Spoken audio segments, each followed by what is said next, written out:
Today, 13th of August 1914, we are in Serbia to show you a scene from the war between Serbia and Austria-Hungary, a war that is part of the worldwide crisis, the World War I.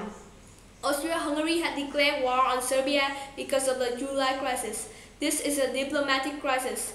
After a Serbian nationalist assassinated Archduke Frank Ferdinand, heir to the Austrian-Hungarian throne, on 28 June 1914. A series of maneuvering led to an ultimatum from Austria-Hungary to Serbia, and ultimately initiated war. This is the immediate cause for the World War I. Now I would like to show you life in the battlefield. Even before the World War, Europe were already fighting each other for colonies to be the greatest empire. Colonies not only advantages, but also gains the country's prestige. Therefore, there were war breaking out for decades, and agreements and alliances were formed because of nationalism. You can see it from each country's national anthem. They're encouraging everyone to rise up and fight for their country.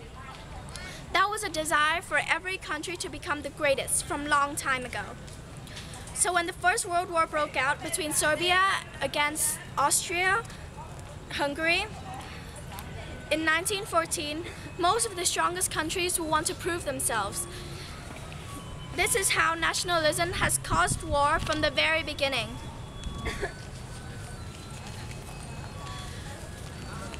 Excuse me, ma'am. I am here with a Serbia citizen, and I would like to interview her on her thoughts about the World War. So, how do you feel about the Austrian-Hungarians? Despite the way they demand things from us unreasonably and the way they depreciate us. Right, so what do you think about the murder of their heir?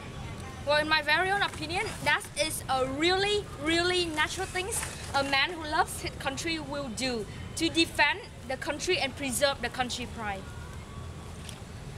So you're saying you're a nationalist yourself? Yes, of course. Thank you. We will now roll back to me in the studio. Here are the list of short-term events in the World War I, and that's the end of our news report. Thank you for watching.